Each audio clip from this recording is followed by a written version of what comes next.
I am here in the jungle, kind of power goes out. I get stuck going to different internet places, but we are here for the weekly live. You will see people walking around me because I'm in a public co-sharing space right now, but I am here with my friends and other agents. And what we are going to do today, based on last week's live, we decided that we're going to hop on and do live reactions to the worst Instagram and TikTok reels that are out there talking about index universal life. I just kind of went through and opened them up and watched like the first couple seconds and saw the people that were reviewing. I haven't gone through anything yet, but I can tell you right now, my blood pressure is already going up. And these guys, I swear they're trying to get me in a hospital. Like the hospital guys, the hospital around here is a lot further of a drive than it is back in Arizona. So, it is what it is, but we're gonna go through this and what the I don't know, the framework or the process of this video today is going to be. I'm going to share a video, and we're not going to interrupt it in the middle. Okay, let's be chill, and if we have to watch it a second time to like go through it in detail, we will.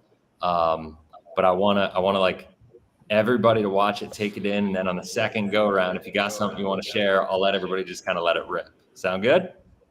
Go. All right, good. Let's do it. Good. So let's go. So first video is, I think it's this guy. All right. So let me, if I expand full screen, do you see full screen? Did it get bigger? Yeah. Yeah, it did. Okay. All right, good. I'm just trying to get how it works here. So, all right, let's go.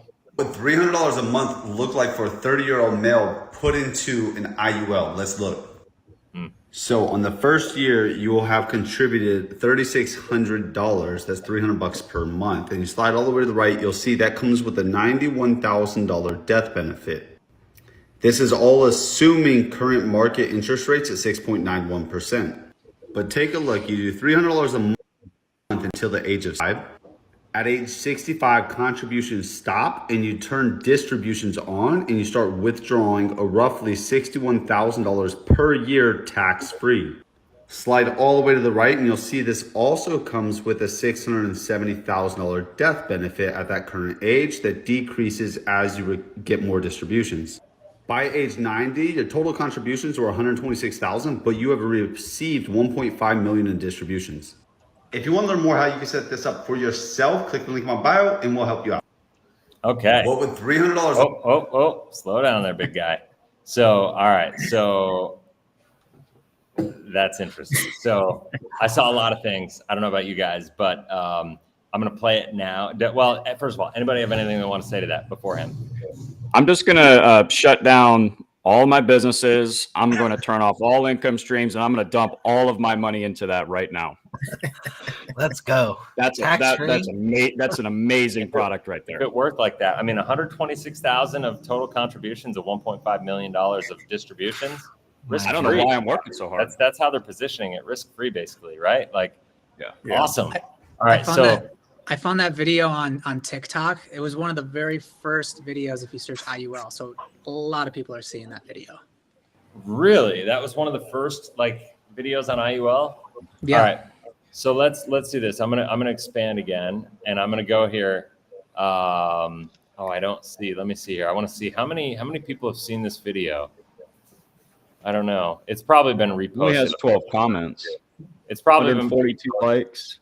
Yeah, it's probably been reposted a bunch of times. A lot of these guys will take them and then like repost them and put them back up and like whatever. But all right, so here's the deal. Clark's coming in.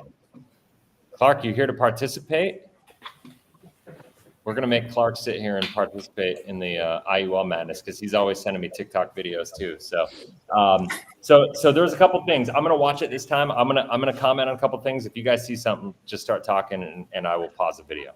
A month look like for a 30-year-old male put into an IUL? Let's look. So on the first year, you will have contributed $3,600. That's $300 per month, and you slide all the way to the right. You'll see that comes with. He says it comes with a $91,000 death benefit, but what he doesn't talk about is the fact that the cash value. You can see the account value is $3,012, but the surrender value is what really matters, right? That's $2,355, which isn't horrible. It's not the end of the world at that point in time, but it's not ideal. And so what's going to matter is as this policy gets older, when he starts talking about the With a income. $91,000 death benefit. Chris, This is Yeah. I want to point out too, like this kind of exposes that this guy is pretty inexperienced. He doesn't know what he's doing, because if you're that close to 100, because the way the bands work, you would bump the band up to 100 in coverage. That way you can get a preferred rating, right? And you're going to save your clients a bunch of money by doing so. Most of these agents, they just think, oh, minimum. They just click a button that says minimum death benefit, maximum accumulation, but they don't really understand the intricacies of the policy. And he shows it right here. So I love. And he's about to go ahead. Yeah, I was going to say, I love where he says non-guaranteed assumptions, current interest 6.91% end of year. And he just says current market interest rates. It's not an interest rate. It's like an average return rate in the market. It's an assumed, that's what it says, assumptions, and it's non-guaranteed. And I pretty much guarantee it will never, ever equal that. So when we look at these, I notice he focuses on kind of like the pie in the sky, best case scenario number of 6.91% average returns every single year with no down years. This shows no down years, right? Which is not the end of the world while you're saving money, right? Because he's like a 30-year-old. So by the time you're 65, you save for 35 years. If you have down years in the years that you're contributing to the policy, it's not the end of the world. But where the wheels fall off is when you start taking distributions, and he's going to talk about that. So I'll pause it when we get there. Anybody else got anything else to say on this so far? No, it's good. all assuming current market interest rates at 6.91%. But By the way, they're not current market interest rates. That's like, there's nothing current about it's just that's what they're currently assuming. Like, and so it just shows how loose these people are with their languaging, and that matters. It just shows a lack of understanding, as you said earlier. I mean, when you even say market, like, what are you talking about? Market. No. Such a broad term.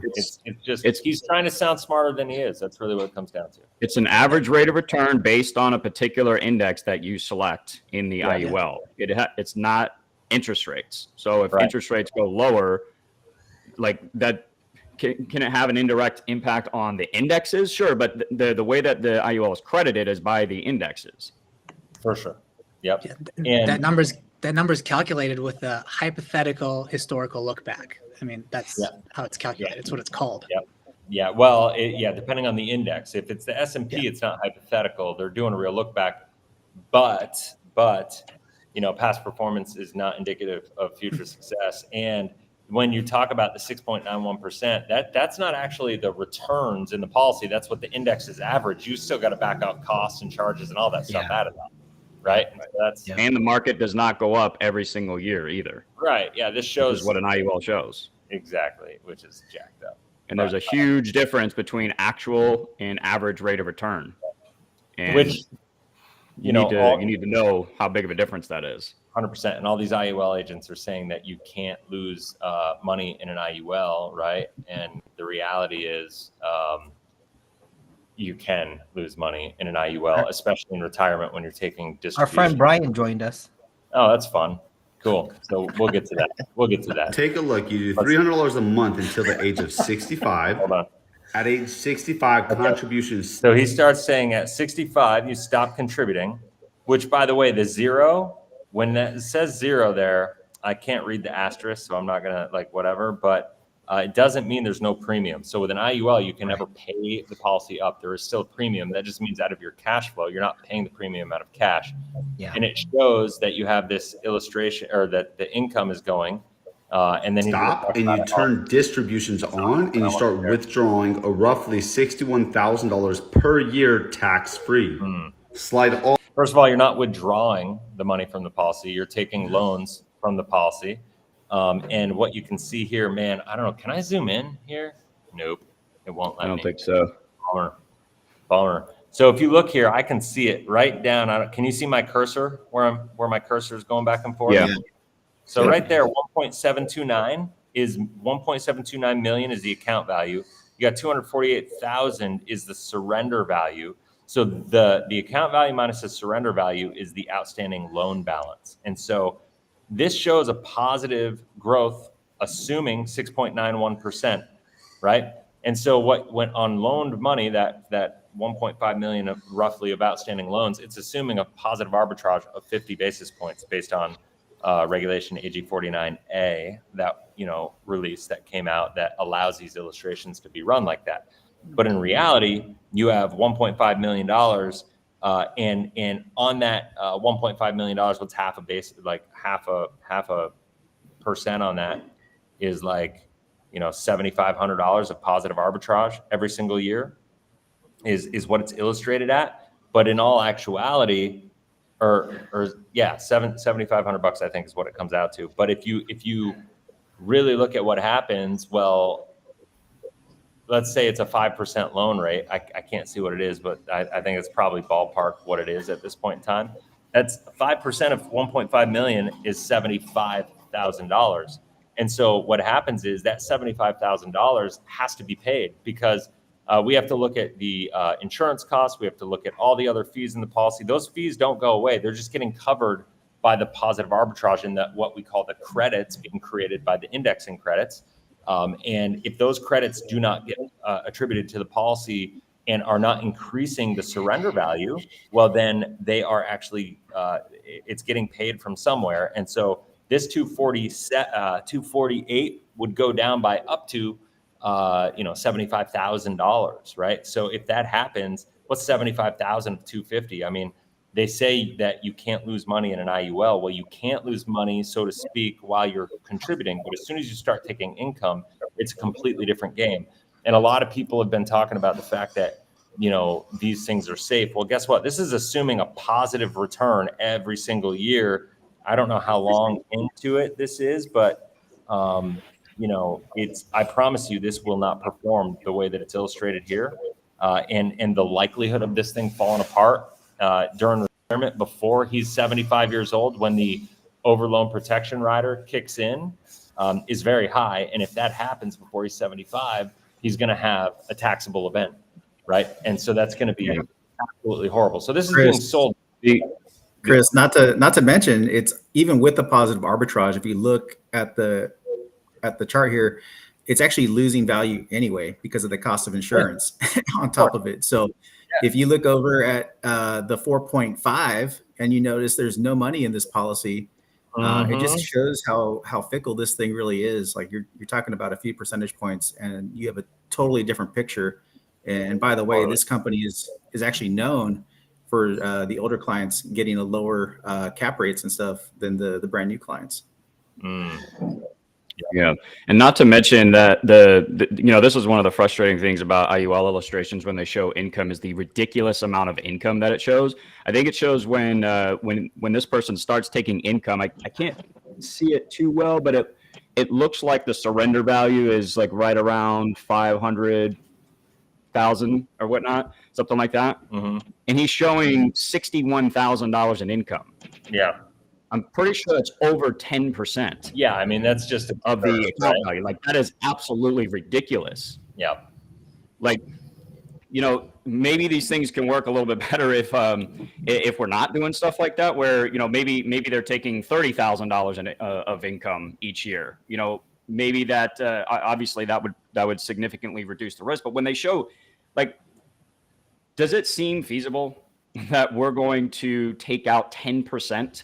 8 to 10% of our, like, would you do that with a 401k? Would you take out 8 to 10% every single year in a 401k? Well, Curtis Ray, we're going to hear from later, is going to tell you that 401ks are not good and IULs are way better distribution vehicles than 401ks, and that's why they can do it. Yeah. I have an issue with like the amount of income that they show taking. I had an agent show me in an illustration that he ran for me, like comparing my whole life policy, that I could get $212,000 per year every single year starting at 65. It's just like a ridiculous number. It's a great question. I guess I'm just an idiot. I really should have. I should have signed on the dotted line immediately and not done any of my own research. That's awesome. Let's address this. Brian's got some comments going on. I can never ignore Brian. completely here. We gotta give Brian some love because he's at least here and doing his thing. The FG band is 150,000 to get 4.75% fixed and 12% cap instead of 11 and 4.5%. Anywhere between 18 and 44. Okay, whatever. I don't think those numbers are going to make a big enough difference to. I mean, it's obviously beneficial, but it's not going to make it so so much better that it's going to make a difference from a long-term perspective. Well, these policies are currently beating those illustrated rates. The return this year was 12%. Okay, so let's talk about that. Let's talk about that. Yes. He says, let's talk about that. So here's the deal. When I get so much kickback right now from these guys that are like, oh, cap rates are going up, and you said cap rates would go down, and this and that, like whatever. It's like, sure. I said it. Bobby Samuelson said, we both said, that we thought cap rates were going to go down. And there's a lot of reasons for that mathematically, economically, just the economic environment that we're in, the federal funds rates, inflation, like all these different things. And it was kind of, what I find hilarious is that you have these agents that are talking about why IUL is so amazing. They're basically saying that it's because the economy is super volatile. It's because of, the government controlling your money and, take control of your money and all these different things that if you really look at the why they say IUL is so powerful, and then you look at the other side of the spectrum of like, all right, what's going to happen? If all those problems are there, then what's going to happen is interest rates are going to continue to go up. It's going to get pressures on markets. I think, we're living in this bubble, that the economy is overinflated. I think it's about to implode to a certain extent, at least for a certain period of time. And when we look at it through that lens, it's like the cap rates could go to 30%. I don't care, because if they do, that means interest rates have gone so high and there's so much pressure on the market that the markets are going to go negative. So who gives a crap? You know what I mean? And by the time the interest rates go down, the cap rates will come back down. And when the market goes up, everything, like at the end of the day, there's no free lunch with IUL. And if you think that they're going to give you a better return, this is like, if you think IUL companies are going to give you a better return in your policy, give you the same predictability, of result, and they're going to be able to do so while paying life insurance agents higher commission rates, which they do. I know a lot of IUL agents will say that whole life pays more commission when really the base contract rates for IUL are about 30% higher, if not a little more than the base contract rates of whole life insurance. That's just a fact, and it's not arguable. So in what world are they able to give you more flexibility, you more predictability and safety, higher commissions to the agent, and like, it's like, you believe that story, like I can't help you. You know what I mean? Like, my guess is the other thing too, around the 80 range. Like, if you believe that story, like I think Chris, the big thing here is like a lot of people focus on a year-to-year basis, right? Like, okay, cool, because it does happen, right? Like, there are going to be cases where you get a high rate of return on any given year. Sure. It can definitely happen, and it will happen again, right? Like, let's not kid ourselves. But I think when you just look at the foundational pieces, you have to just, there's fundamentals, right? Like, you can invest, people invested in GameStop, right? Failing company, but people made a bunch of money. It can happen. Doesn't mean it's a good investment, right? So very true. I think this way too. If you were to invest your money straight into the S&P and you bought these companies directly, if those companies win, you win, right? You're on the same page. If you go through a financial advisor, right, or they get a fee, right? An investment advisor. Let's go investment advisor. They get a fee. So if you win, again, they win, right?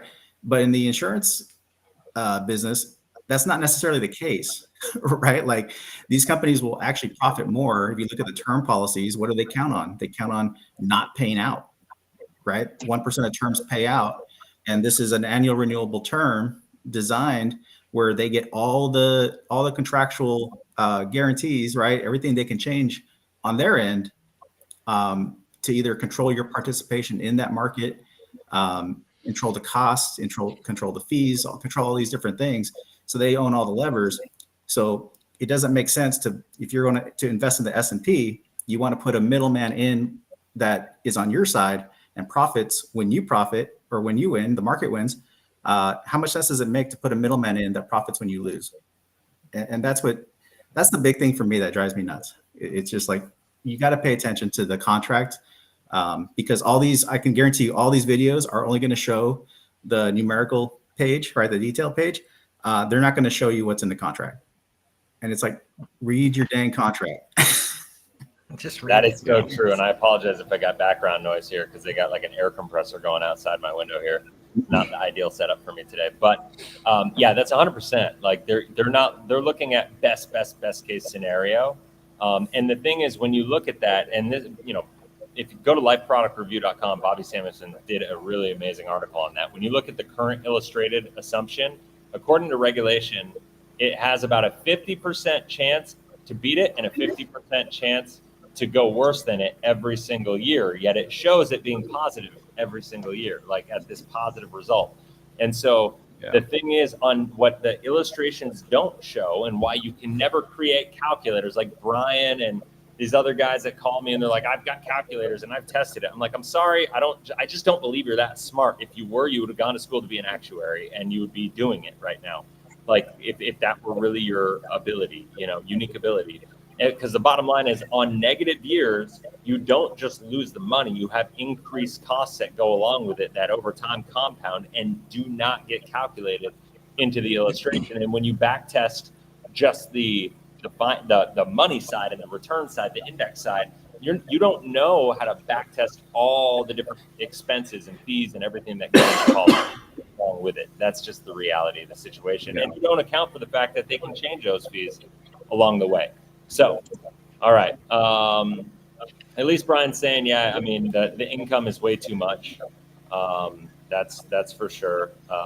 But he's saying the client's putting themselves at risk. No, the client's not putting themselves at risk. The clients are following the advice of the person who's creating the illustration and setting the expectation that they can be assuming that this result that this policy is going to get them this result. And so this is the problem, is that this is bad marketing. It's misrepresentation of how the product actually works and what people should expect. And the problem is, if this is what they're thinking they're going to do, well, then they're only going to behave for the next 35 years and save the amount of money that they think they're going to be able to get as a result from an income perspective on the back end. And if they get there and they go, oh, well, I only saved that much because I thought it would produce this result. And then he's saying, oh, they're putting themselves at risk. No, they're doing what they have to do in the moment because this is the strategy that they followed, and so it's a lack of education by the agent. Now, I know Brian would say, like, I would never do that to my client, but that doesn't solve the problem. The fact of the matter is, you're still going to be taking it out with loans. You're still going to be injecting more risk into your retirement. They say you can't lose money on an IUL, but in this one example, just as an example, he had $1.5 million in loans, right? And in the $1.5 million of loans on a negative year, 5% of 75,000, 75 of 250 is about a 25-30% loss of cash value. So even if it weren't a big negative year, a flat year on the S&P 500 is going to create a 20 to 25% loss, right, in cash value. And then that's where the wheels start to come off of these. I always tell people the problem that I have with it is a misrepresentation on the front end, and the reality is that people are going to be whacked on the back end, and they're not going to know until it's far too late. Yeah, Chris, you didn't even include the cost of insurance, because if you look at the tabular, it's going down 20 grand. So that's 95,000 actually. More like 33%. He's saying the loan doesn't come from the cash value. So when you take a loan from the policy, you're borrowing against you're borrowing against the policy, Brian. So your surrender value is going to go up. Surrender value is going to go down because the loan cost is going to. Oh, I lost everybody. Everybody Yeah, back? Can you hear me? Yeah, Gotcha. yeah, you're back. Nope. Uh-oh. Everybody back? I'm back? Lost to I'm being back? in the jungle. Okay. So Yeah, as you you're back. take more loans, it increases the loan value, which is good. Oh, no. How about now? Is it better? Better now? Looks like Matt's moving. I see people Yeah. moving. Yeah. Yeah, we can hear you. There we go. Much better. The surrender value is not indicative of the growth, but the surrender value is what leads to lapsed policies. That's the bottom line. The surrender value is the accumulation. Oh my gosh, Brian. We'll talk about this in our debate. Like as the value of the loan goes higher, and you take a loan for income, it's going to increase your loan amount. Your accumulated value can go high, but like the bottom line is it's going to increase your surrender value. Or I mean, it's going to decrease your surrender value. And that's going to lead to a lapse policy. There's no way around that. There's zero way around that. That's why these things run into lapse issues. Right? And it's not like, I mean, it's a big deal because you run out of money if you're 75. But if you're, 65 or maybe 70 and you run out of money, now you have a big taxable event because most of, not with every company, but most of the companies, their overloan protection rider doesn't kick in until you're 75, or it's only effective after you're 75 years old. If it lapses beforehand, then you're screwed. Brian, if I were wrong, there wouldn't be so many lapses on these things. Right. Like, Chris, I got to share this. Brian, for you to tell me, I mean, maybe we're speaking semantics a little bit and we're using different languaging, and okay, I whatever. I don't care about that. What I care about is for you to say that for you to take policy loans, and when you have a negative market returns or flat market returns, and you have increased interest rate expenses, to think that that's not going to reduce the surrender value of the policy is freaking outlandish. Like, for you to not think that there's a correlated reaction there, Brian, is just completely disconnected. Go ahead, Michael. You had something. Yeah, Chris, this is actually exactly what got me to stop selling IUL. Is this reality? You look at that situation right there. You're at about 270, right? And if you lose that 75,000 credit, plus you were already going down 20, so that's a 95,000. So now you're about let's call it 180. If that client needs money the next year, let's say they take 80 grand. Well, if you have a second bad year, that policy is done, right? And that's when I realized, and when I woke up to the fact that it really only takes a couple of bad years where you don't get a credit to lap some of these policies. That's what really alarmed me, and I was like, holy crap, I cannot sell this the way I'm selling it, right? And that's the reality, is like, and unfortunately, I do believe, I like Brian. So I know Brian, and we've become friends, and I know he wouldn't advise his clients to do that. But the reality is there's all these other people like this TikTok that are telling people to do that. And that's the real issue that we have. So, yeah, I mean, two bad years, and that's insane. These policies get over leveraged, and that's the way they're promoted and and marketed. It's insane. Yeah.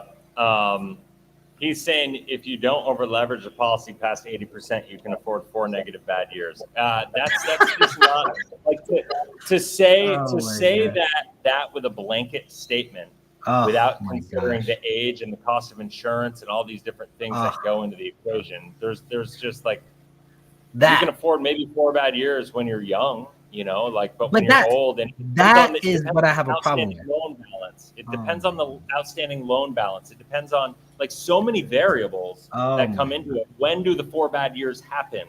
Like all these different things. That's what it has to do. So forget all the technical jargon and the numbers and properly structured and all that. That's what I have a problem with. He would probably tell that to a client. long as we keep this under 80%, you could afford 4 bad years, but yet the company has the ability to change almost every rule of the game. Like it's the certain statements, the absolute statements that these IUL agents say to clients, thinking that they're going to be okay, yet the whole thing could be changed. The whole game could be changed. The strategy can be changed. The economy can be changed. And it's just beyond me. I can't even believe that's even. Well, it's interesting because he just said, like, it's just math. If the market goes down, then the next year it's going to go up. And so it's just math. It's going to make up for it. But the reality is with these policies, first of all, even the no cap policies have what's called a no risk rate, and there's fees into it that from a long-term perspective. I mean, if they're super actively managed, can it be navigated? I'll give the benefit of the doubt and say, okay, they could be in a perfect world if you have a ninja working for you and like in and out, and Brian's going to try to convince you he's that ninja that can do that and like all these different things. But the reality is, like, now instead of you taking accountability and responsibility for the results in your life, you are putting that success on somebody else again. So that goes against all the principles that I believe in, right? Like, I don't want my risk and my success to be based on this one product, right? Like, that goes against everything that life insurance companies stand for and what they're good at, right? So I don't want to use a life insurance company for that risky component when that's not really how it's being sold, you know what I mean? And it's not where their track record of success is. And so now all of a sudden, for me to go do that, I'd have to like bank on the fact that Brian is going to be there my whole life. Otherwise, I got to become an expert at it. And I tell you what, I had a bunch of IULs personally. I got rid of them because of what I know, you know? So anyway. So I'd like to ask Brian a question, if that's all right. Well, for me, like this, you good? Yeah, go ahead. All right. And really any IUL agent, because this, for me, ended the IUL versus whole life debate, whatever, is why on earth would somebody buy an IUL for upside potential, downside protection in the market, when they can do almost the same exact thing in a whole life product without all the issues of an IUL? You can get upside potential, downside protection in the market with a whole life product. So what is the point of IUL? Why roll the dice with something that has so many things that can be changed, so many things that can go wrong, how it needs to be actively managed, like very stringently? Why take all the chances with that to get that upside potential, downside protection in the market when you could do it in a whole life product, not have any of those issues? That's my question. Yeah, valid question. And the motorcycle behind me is asking the same thing. For me, it's a foundational issue, right? Like, you can build let's face it, indexing is super powerful, super powerful, right? It's a great strategy. It's not the strategy that I have the issue with, like Matt's hitting on. It's the foundation. Like, you build your house on a rock, you don't build your house on sand, right? And that's like a biblical principle. And so it's like, okay, we have this strategy, but do we want to build it on a contract that has a lot of issues where the other party can change everything in the contract, or do we want to build it on a rock, right? And that's really the principle for me. So I want to address Brian's comment here really quick. He says you got statements showing 61% in a single year. If you're selling an IUL based on getting 61% in a single year, you are extremely misleading your clients. Like, hey, look at all this amazing return that I got in this one single year. All right, how many times is that going to happen? And that's like saying, hey guys, I this latest cryptocurrency that launched a month ago, I just made 1,000% on it. I'm this expert at cryptocurrency trading now. You should follow me. You should dump all your money into this thing now, because look at all these amazing returns that I got in this one single year. So sure, is the potential there to get 61%? I suppose, fine. But is that, like, how often is that going to happen? And are you really selling an IUL based on a single year getting 61%? That's absolutely ridiculous, man. I'm sorry. And not to mention, like, can you get 61%? I'm not even really sure, if you're talking about like just the cash value overall or whatnot. But the way that the rider works with whole life products is you can double your dividend. So if one year I'm getting, let's say a $15,000, $20,000 dividend, and the market goes up really good, well, I just made 100% on my dividend. I'm pretty cool with that. Like, I don't need to be chasing potential 61% returns on any given year, where at least to the point where I'm going to make major long-term decisions. Like this is a long-term product. It's not based on any specific individual year. It's a long-term product. So how many times are you going to hit 61? Like I'm just that's well, I think too much. I think more importantly is, you know, they pump up the cap rates and the par rates on a lot. For most of these companies do this. They pump them up in the early years, and then they consider you an old block of business. And then all of a sudden you get these lower cap rates and par rates. And so, yeah, you might get that on the front end, but when you're in retirement, what are the chances you get that kind of year again when the insurance company is going to change things on you? So most of these IUL agents haven't sold IULs long enough to understand what you're even talking about. That's the funny part. I asked most of these guys, how long have you been selling it? Oh, like this is my second year. Oh boy. Yeah.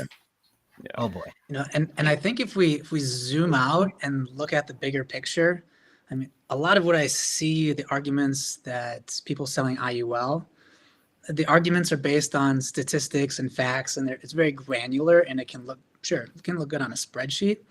But if you zoom out, I mean, Brian in the comments section here, for every one of Brian, how many WFG agents are there? You know, I don't know if Brian's on TikTok and how many views he's got with the video we just watched. It's got tens of thousands of views more than likely. So in the grand scheme of things, yeah, IULs can work, and on a spreadsheet they can look good, but in the real lives of people who own these things, there's going to be a catastrophe for a lot of people in the future, and they're not even aware of it. Yeah. Yeah, sorry guys, I lost connection. Now I'm coming back and I see some of Brian's comments. I don't know what you guys all said, but here's the deal. Here's the deal. Like, I'm looking at this thing, S&P uncapped at the 10% spread, 27% S&P minus 10% spread. That's a 17% return, except for on the fact that on the years where the S&P does 10%, you make nothing, right? You get nothing, right? And that's most years. I hate to break it to you. Or on the years that S&P does 13, 14, you get 4. And the illustration is showing 6.91 in this, in this scenario, right?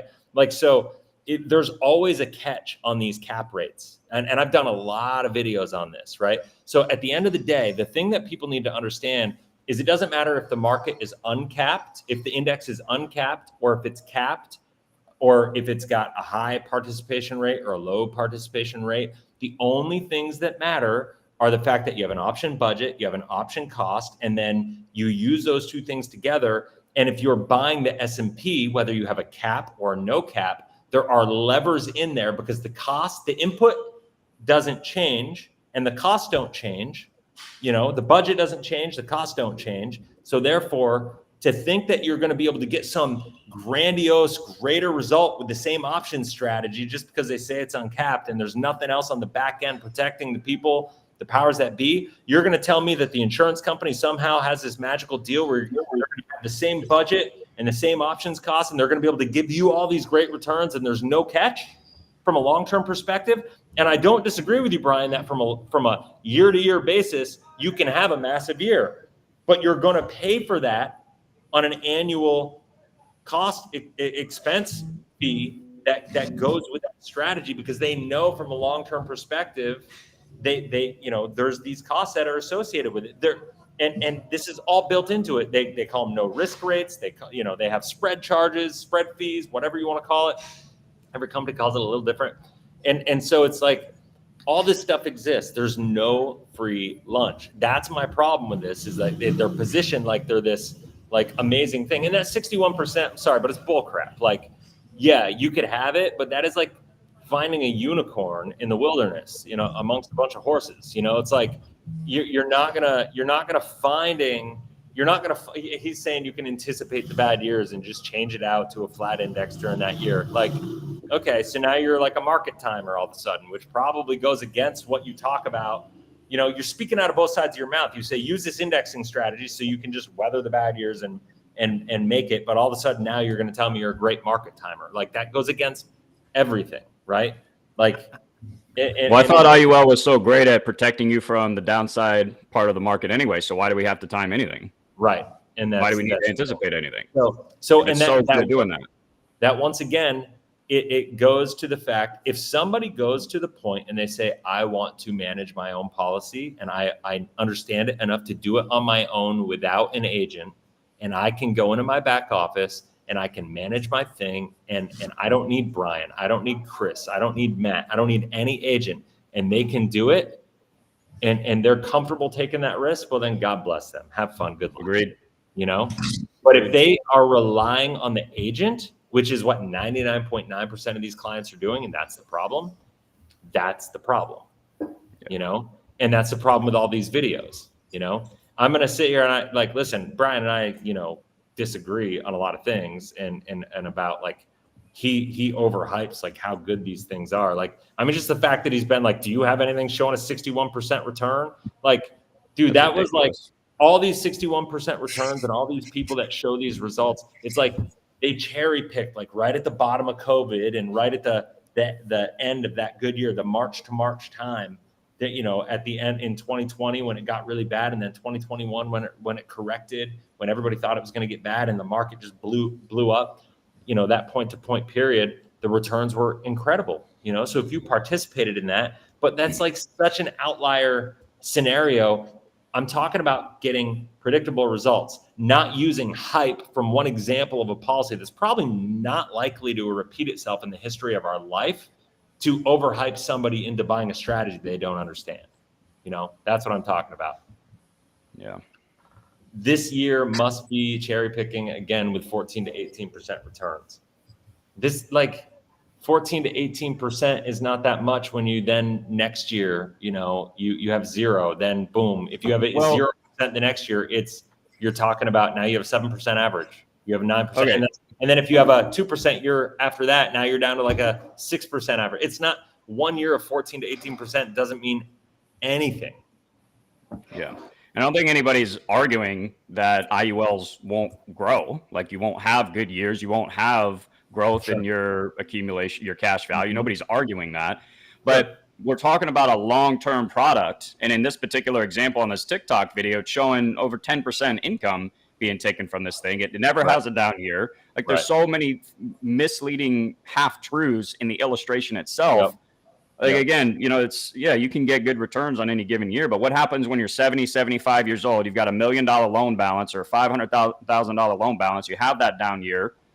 How many of those does it really take to blow up the policy? And here's the thing, not even just lapse the policy, but now they don't have anywhere near the amount of income available to them that you showed them. That's another problem. So maybe you can manage it to where the policy doesn't lapse, but in this gentleman's example, are they going to be able to take $61,000 for their entire life like you're showing them? Probably not even close. And if they've made major financial decisions throughout their life based on that illustration, you're now screwing with people's money when they need it the most. I'm not okay with that, man. I concur. And I got one thing to add. Here's the point we really haven't discussed, I don't think, too much foundationally. We can argue rate of return. We can be arguing about, you know, this year, it's 61% and 14 to 18%. That's not the reason we're doing whole life. We're not trying to chase big returns. We're not trying to put our money in there to grow it as big as we can grow it. We're doing it for a different foundational reason. And so we're not even talking apples to apples here when we're talking, why would somebody get into an IUL versus why would somebody do an overfunded whole life policy? So I appreciate that Brian's got some things that he's agreeing with us on, but you know, he's trying to justify his position quite a bit through some of these comments. And the foundational reason we're doing whole life is a savings alternative. It's a place to store capital, to do other things. We're not trying to grow our money like crazy. And we're not, you know, if we want to cherry pick the good return years, well, what happens here at some point, Brian, when we have a down year and we have a negative 30% in the markets and your, you know, 0% floor hits, and we have all the cost of insurance to come out of that, well, the whole life is going to continue to compound ahead of that. So it works both sides, and we're not trying to compare one given year to one given year, and one in an IUL, one in a whole life. It's about the long term. What is the product's going to do long term? And I guarantee the compounded consistency inside of a whole life will probably outperform an IUL. Now, it may not do that all the time. There's a lot of variables that could play into that.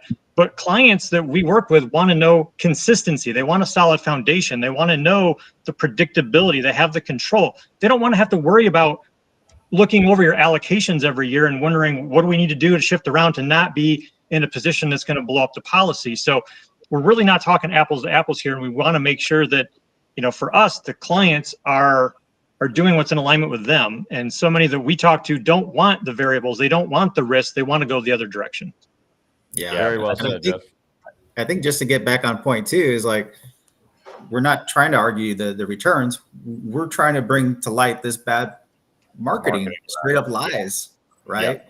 Yep. And so, and I actually know Brian 100% agrees with this, right? So we want to bring this bad marketing to light. People are being misled. The product's being misrepresented, and that's why we're sharing these videos, right? Because we can break these videos down, and you can see what people are trying to sell, and quite frankly, it should be illegal. What a lot of these people are selling.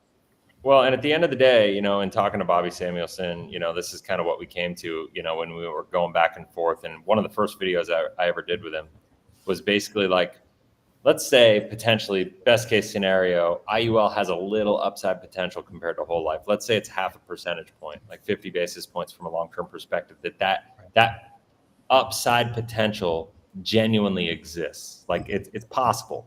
For sure. The question is, on the downside possibility as well. With any upside potential, there is downside potential, right? It's not, and with IUL, there's not the downside protection that they claim there to be, especially when you get to distribution years. And so that's the problem, right? Is like you're getting a little bit, and if people understood that you're getting a little bit of upside potential, but you're injecting a lot more risk into your finances, personal finances, and you realize that is where the problem, for me, really exists. So we spent about 40 minutes on that video. Actually, I'm Brian, not that video. The video on Brian. I know, Brian, way to go. See, we're here trying to expose bad agents, Brian. You're distracting us. Speaking of bad agents. You think we can get Wolfie on here? No, I want to get Curtis Ray on first. Okay, we'll get Curtis Ray. We're going to get Curtis on. He's my first. favorite. Do you guys see him? Yeah. Yeah. All right. And let's try to do this in 10 minutes, okay? Can we do it? Maybe? Yep. Yes. Curtis, Roth IRA versus MPI. Go. Let's do a side-by-side. So why does everyone like the Roth IRA? Let's look at the pros. Tax-free retirement income, growth potential to the stock market, and low fees, potentially, unless it's managed by a financial advisor. Now let's look at the cons. Access penalties, no early retirement potential, no life insurance risky, and this pathetic 4% rule, which tells you if you have $1 million in your Roth IRA, you should only spend in retirement $40,000 a year. Now let's look at the Roth Destroyer, the MPI Secure Compound Interest Account. MPI Pros, also tax-free retirement income, growth potential to the stock market, low fees, life insurance, no access penalties, early retirement potential, high contribution. Hold on, what's that say? MPI results are based on 6.4% growth rate plus a 4% relock feature for preferred health rate. So 4% relock feature, you know what that means, guys? What does that mean? That means when you're taking money from a loan through the policy, you're basically reinvesting it into more MPI strategy. Take a $10,000 policy loan, buy another $10,000 policy, and it's assuming that positive arbitrage every single year inside the policy. Oh my gosh, this is insane. And just so you Up know, and guys, down. 4% growth, 4% on that money he's borrowing from the policy. Do you understand that? and MPI is just a made-up marketing name. Yeah. Okay, for sure. it's nothing. It doesn't even actually. It's just an IUL. Yeah, it's an IUL with a really dangerous loan strategy to buy more insurance, which in the past used to be called hyperfunding, and it's illegal. I don't know how Mutual of Omaha's letting this clown do it, honestly. But let's keep hearing them out real quick. Contribution limits, security against stock market risk, and up to 10% income potential.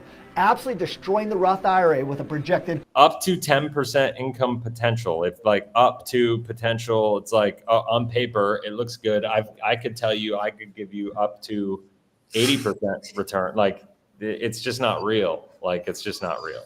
$100,000 of tax-free income. If you'd like more information, send me a direct message. I'm Curtis Ray. Always be compounding. Do yourself a favor and don't. There is literally nothing about his strategy that is actually compounding. Nothing. When you see an IUL illustration, it shows uninterrupted compound growth every single year for the entire life of the policy based on a stock market index. That is not going to happen. Like he's got it in the name of his stupid product. He says, "Oh, always be compounding." When you have 0 years, that interrupts the compound growth. Yeah. Not to mention you take out all the fees and loan balances, your 10% income that you're taking, dude. That's the funny part. Even WFG, they stress the importance of not losing from your compounding base, but they're selling a product you can actually lose from your compounding base. I just don't understand. Whole year, you actually lost money in your IUL. Congratulations. Really compound. Yep. Yeah. If you absolutely want to blow up your finances in retirement, send him a DM. Yep. I agree. All right. Before we go, let's do one last one here. Okay. Wolfie. I'm doing this for Matt. We gotta watch Wolfie. Let me see here. In simple terms, I got this one right here. All right, here we go. Can you see this one? Oh, this is good. Let me simplify. Hey, God. Matt, look at you. You commented. way to engage, buddy. All right, here we go. Let me simplify infinite banking for you. The easiest way that I can explain infinite banking is this. Imagine in one glass of water, you have $100,000, which showcases your liquidity, the cash that you've put inside of the policy. And on the other side is the money that you've borrowed to go invest into real estate. So how infinite banking works is like so. Inside of your policy, you're growing at an average rate of 8%. Now this is liquid, meaning that if you wanted to cash out the policy, this is yours. The smart way to do it is through loans. Because you're growing at an average rate of 8%, the insurance company can collateralize 50% of that liquidity into a loan that's costing you 5%. Inside of the policy, you're earning 3% on money that you've already pulled out. So now with this $50,000 you have here, you can invest into real estate, you can go buy a business, and this is why infinite banking has the ability to allow you to leverage the same dollar twice. That was supposed to simplify it. That was so I'm confused. When I watched that, I said, I don't even understand. I don't think he knows what he's talking about. Like really, what gives that away? Oh my God, that was bad.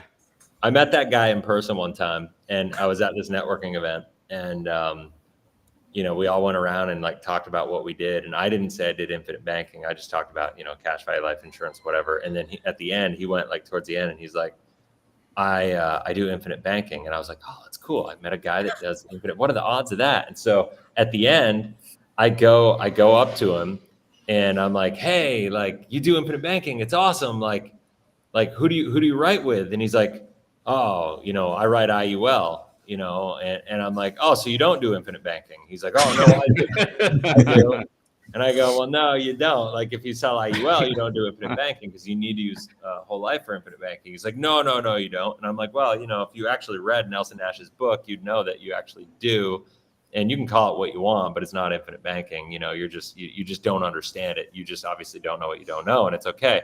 And he's like, actually, it's evolved, and you just don't know what you don't know, and all these things. And so we started getting into it, and I just kind of agreed to disagree because I didn't want to insult the guy that was hosting the event and get out of control. But like, he just, it's so funny to me that these guys, they have no idea what they're doing. I mean, it just in that video, it's obvious he doesn't understand what infinite banking is. And to say that his policies are averaging 8%, there's not a policy around on anything that compliantly you can say 8%. So let's talk about that, because I can't see how these insurance companies are allowing clowns like him to go around and market that publicly. I mean, that one video, guys, has 452 likes. I can't see how many views, or shares, but my guess is probably got 30,000 views typically for something like that. Yep. Like, that's dangerous. How the insurance companies are not cracking down on people like that. And that's the problem. I know he's a G agent. I know he's not structuring them properly. I've seen illustrations from people from his team, not his specifically, but for the same organization that he works with. So they're all trained the same way. We all know how that works. Like they're doing the same thing, all target funded garbage, so it's like, it's just the hype machine of this content that like, he's basically saying it's going to average 8%. You're going to pay 5%. So you're going to earn 3% of money that you're borrowing. I don't know what the different cups of water have to do with anything. Is he saying like, I don't know. That, it's really frustrating. It's really frustrating to watch that kind of stuff about infinite banking too, because it gives it kind of a black eye a little bit. Because infinite banking is an unbelievably powerful financial strategy when you do it right. And I'll tell you this, guys, if anybody is selling you on the infinite banking concept to get positive arbitrage in the policy, run. That is not why you do this. Like I'm implementing infinite banking right now in my life. It is awesome. And it's got nothing to do with positive arbitrage. Can you get it? Sure, it's possible. But that's not why we set it up. And the other side of that, the other side of that argument, when they're talking about the arbitrage and the different, like earning the interest rate in the policy versus what you pay on the policy loan, it's like what the argument I'll hear is that, this is why whole life sucks for infinite banking. I've heard Curtis Ray say that, and it's because you'll only earn 4%, but you'll have to pay 5 or 6% in policy loans.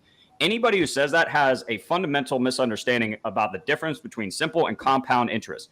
I've run the math on this. I could pay 8% on a policy loan and only earn 4% in my whole life policy. And in 5 years, I will actually still be ahead in my policy because my policy is getting uninterrupted compound growth versus the policy loan it's simple interest. So it's being paid down it applies to a lower and lower balance. That makes a huge difference. So we're not doing this for arbitrage. It's got nothing to do with infinite banking at all. Totally. No, 100%, 100% right.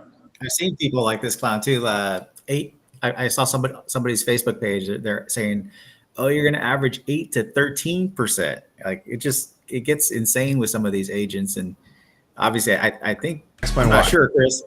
I'm not sure, Chris, but I imagine they'd lose their license if this stuff was actually reported. But it's just the marketing is just overhyped. And you have people like this, and I wish, more people. The thing I see with IUL agents, they'll tell people like you, Chris, or like me, like, "Oh, you just don't know." I know. It's like it just makes me laugh because, like, no, bro, we were you. Mm-hmm. We were you. Like, you don't know. Yeah, I know. Like, it's so bad. Like, I don't know. It's hard for me. Like sometimes, like somebody said it the other day, I responded, then I deleted my response because I felt bad. Like it was a little too abrasive, and it's just like, I don't know. Like for most of the people that make the comments, how I really feel and what I really want to say is, dude, I've forgotten more about IUL than you'll ever know in your life. Like, and it's hard, like it's frustrating, but all right, let's do this. I'm going to do this last one because it's Wolf and I just want to get him out of our system and see what happens here. And then we'll move on to somebody else next time. So for example, let's just say your money is actually mirroring these indexes, right? Like S&P, Zebra, like Mosaic, to all these indexes you can choose from. Let's just say with the bonuses and higher participation rates, let's just say the average return you're making is about 10%. Right? Because on the low end, you're making 9, high end, you're making it about 11. So split the difference, 10. I have data to also show you as well, too. Like outside of the podcast, if you guys want to see it, like I can show you. So let's just say you're making 10%. Okay, first of all, that's tax-free. I want to see Second, that data. Once you want to borrow that money, let's just say it's costing you 5.5, okay, or 5%, right? Now you're paying 5% of that loan, but inside of the policy, you're making 10. So instead of the insurance company charging you 5 to then give you 10, they'll just credit you 5%. So now check it out. You're making 5% in your cash value, And now you have, for example, the $1 million that you pulled out to go invest into real estate. So at that point, you can choose where to invest the money that you have inside of the policy. And at that point, you can call it self-directing if you want. If your policy is making 10% without thinking about it, I mean, unless you had a home run deal, right? Yeah. That would make sense if you're going to borrow against it. I personally, and I'm inexperienced in this field, so I didn't know a return would look like that for an IUL. I've always heard it's about a 4 to a 6%. How you do it? Oh my gosh. Why did he cut that So part this guy out for his just- video? This guy just makes up numbers as he goes, I guess, huh? 8, Yeah. 10. What's next? 12? 12, 13, 14. Wow. Oh, man. I think we lost No Chris. puns in the second video. What was that? I said no puns in the second video. His first video, he had the glass of water and he said the money was liquid. I thought that was a pretty good pun. The money was liquid. That was the purpose of the water. It took me a minute. Oh, look at that. You should be a All right. comedian instead of an IUL agent. Well, guys, we got through like 4 videos, and I got nothing.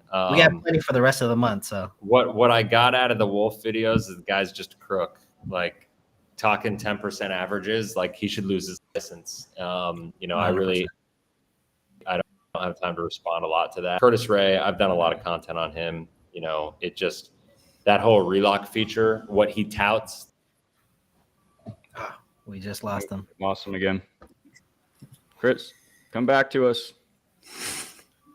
While he's coming back, I noticed too, like the average rate of return that he was talking about changed. Like, which one is it? So his first video, you're talking about 8% average rate of return, and now the second one, you're talking about 10% average rate of return. Like, what are we doing here? You're just making shit up. At least be consistent when you're misleading people. Be consistent. Yeah. Well, there was probably that 61%. There's probably that 61%, you know, month in between, Matt, that jumped the averages so much between the first podcast and the second one. You know, Yeah, you're probably right. I didn't account for that. He's probably a beneficiary of that. He's the guy. That totally makes sense. I doubt it. He's a WFG guy. What do you think he's selling, Matt? I'm back. I don't know what product he's selling. He's probably Nationwide or National Life or F&G. Those are the main 3. Or Transamerica. Got it. What's up, Chris? Welcome back. Welcome. Yep. So, all right, guys. Well, my over there. connection is hey, you know, welcome back. You know, this is just the way it is today, right? Like, hey, at least I made it. Okay. Yeah, I'm doing fine. Honestly, like I've gotten so used to just like having. He's got. Yeah, needs to get that studio done. And you know, like a lot of the arguments that we present and the arguments that they present. Here's my argument every single time. You can say whatever you want, and I can see how you can argue your point.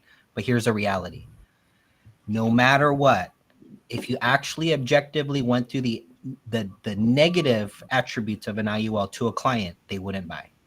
Correct. So just forget your argument, forget exactly. this, what coulda, woulda. Let's just start there. If we just talked about what it is, just how it works, the client wouldn't buy. And the only reason the client buys is the agent totally disregarded the important stuff. That's my argument. So that's why I don't have to fight about, okay, that's cool, rate of return, all that. I don't even have to discuss that because I just bring it back to that. Well, let me tell you this. Did you say this to the client? Did you tell them that how this works? And you know, of course, some agents will say, "Oh yeah, I tell every one of my clients." Call one of your clients. Yeah. Let's have a talk. Just like every Matt, agent I've says gone they should through, apply policies properly. Yeah, right. Okay. I've helped people move over to whole life, and they think, "Oh well, should I just open this and keep this?" And I go through about 2 pages in the illustration, and dude, they're like, "Oh yeah, no, You guys, I'll get rid of it." So we got to wrap this up. But you want to hear? I'm going to end with this story, and we'll talk about it maybe next time. We're dealing with a case right now where, and this is going to get litigious, I think. But we're dealing with a case where a guy had a 30-year-old Northwestern Mutual policy with $600,000 or something like that in cash value in it. The guy, and he was nearing retirement. The guy convinced him that it was a horrible policy, that IULs would perform better. He got him to 1035 exchange the Northwestern Mutual 30-year mature whole life policy and put it into a new IUL. 3 years in, his surrender value is half of what what the cash value was, and now he's like lost his money. And the guy's a pretty successful dude, and he's out for blood. So when Good. people wonder why we do what we do and what's happening, like it's stories like that, because those are happening every day. That's sad. Yep. So That's just criminal. Yep. Exactly. What happened to ethics, man? Yeah, very few people actually understand what they're getting into when they get an IUL. Very few. It's really unfortunate. Yep. So, all right, guys. Well, thanks for being here. Violate like every ethics law in the book. Yep. Exactly. Well, I'm having fun with this little series we're doing, guys. I hope everybody continues to be able to make it. Let's keep doing the Wednesday deal. We'll see you guys all next Wednesday. Financial Architects in Chino, California, always pitching IUL and growing in popularity. All right, Jonathan Espinoza, send me their information, chris@life180.com. I'll check them out, and I'll go after them. That's what I do. So we'll go from there. All right, guys. Hopefully everybody at least had fun today. You know, it was a blast. We'll have some more stuff next week. So yeah, we're gonna keep the train going next week, and everybody have an amazing weekend, and we'll see you then. Later.